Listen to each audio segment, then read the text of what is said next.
to take what he has already made and remake it all over again. You ought to tell your neighbor, I know he's right.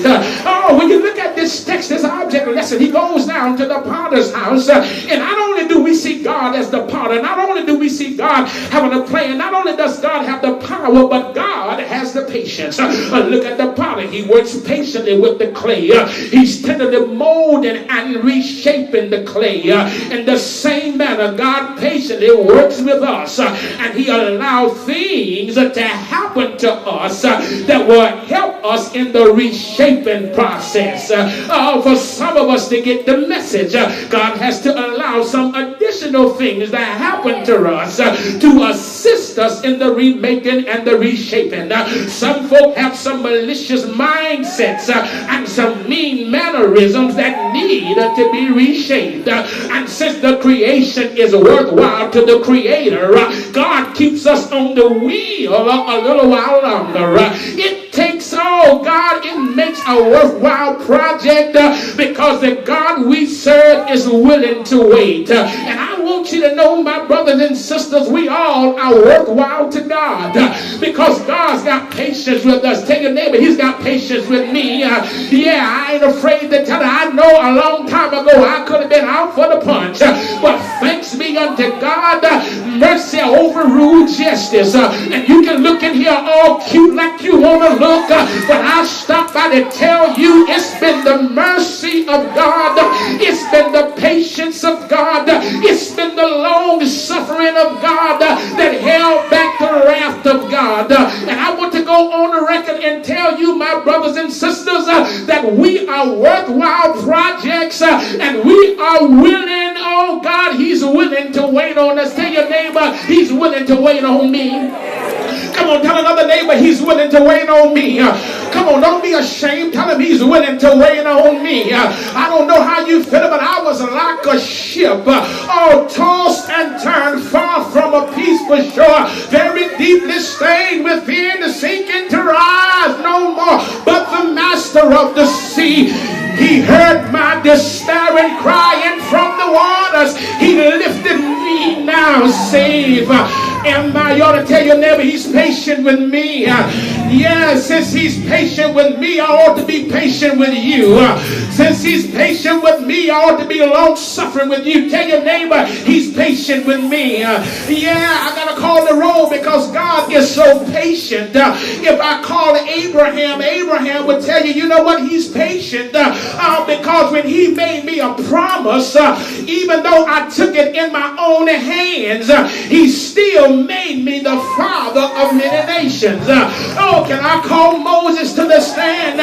Even though God told him that he was going to bring him into the promised land, when Moses hit a hard space, he said that his wife was his sister, and he lied, but God still used him to take the children on their way to the promised land. Can I call my brother David? Even though David was an adulterer, God waited on him. And the Bible said that he was a man after God's own heart. Can I call Peter to the stand? God was willing to wait on Peter, even though Peter would cuss you out and cut you with a sword. God will still raise you up to preach your first sermon, and over 3,000 souls get saved. Can I tell you, God was willing to wait on Paul, even though Paul persecuted the Christians. So if God waited on Abraham, if God waited on Moses, if God waited on David, if God waited on Peter, if God waited on Paul, you ought to throw your head back and say, he'll wait on me. Tell your neighbor he'll wait on me. Come on, tell your neighbor he'll wait on me. Wait a minute. The text is clear. Got to get out of here. The text is clear. That we are the clay, and the clay speaks to our composition, which is a fallen humanity. We are dust mixed with water, and is no great value in and of itself.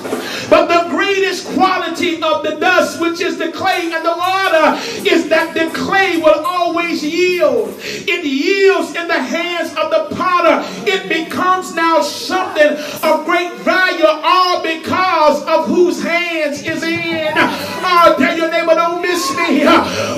it's the hands of God that has gripped the clay. And if God has his hands on you, God can turn your midnight into day.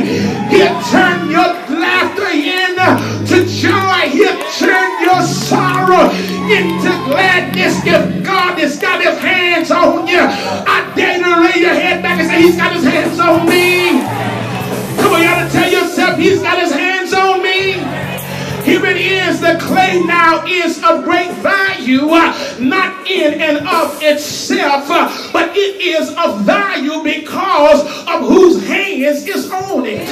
Can I tell you, a basketball in my hand is worth about $10, but a basketball in Michael Jordan's hand is worth $100 million. You have to tell your neighbor, it depends upon whose hands it in. And when God put his hands on you, when God put his hands on me, you ought to have some encouragement to know that everything is going to be all right because God's hands is in it. Tell your neighbor his hands are in it. Come on, tell your neighbor his hands are in it. As I prepare to close, the potter, which is God, the clay, which is us, but there is a wheel. And Jeremiah looks and sees that the potter is working some things out on the wheel. Can I tell you that the wheel is a representation of life? The potter's wheel will spin swiftly, but the speed of the wheel is controlled by the potter. Oh, y'all just missed me. I know life is full of swift transition. I know life, if it ain't that, it's this. I know if it ain't one problem, it's two. But I stopped by to tell somebody that God has his foot on the wheel called life, and he can spin it around as long as he want to spin it. He can stop it when he gets ready to stop it.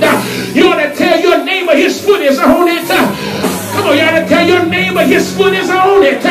Because the Lord, that foot is on the wheel. Tell your neighbor he controls the wheel. He controls the speed. He controls the velocity. And if God controls it, he knows just how much I can bear. You ought to slap your neighbor and say, neighbor, I can take it. Because if he bring me to it, he's got to bring me through it. Come on, tell your neighbor his foot is on the pedal. Come on, tell your neighbor he controls the speed. He controls the velocity. But as I take my seat, there are three factors. Somebody shout three. There are three factors in shaping of the clay. Number one is the speed of the wheel. Number two is the pressure applied by the potter. And number three is the yielding of the clay. Y'all just missed me. There are three factors in shaping the clay. If you want to be what God has called you to be, you got to realize that it's the speed of the wheel. That's going, oh God, I wish I had a praying church in here. It's some stuff right now that's spinning. And it's spinning so fast, you can't even recognize why the spinning is, if it ain't this, is that. It's happening all at one time. I think I can handle it if it happened one at a time. But some of this stuff is multiplicity. It's happening quick and soon and fast, and it keeps on happening because of life. It's a representation of the wheel. It keeps on spinning. But y'all to tell your neighbor, the God I serve has his foot on the wheel. And then the second factor is that the potter reserves. I got to get out of here. The potter reserves how much pressure that he can apply to the clay. Now, if you are experiencing it, that means you can take it.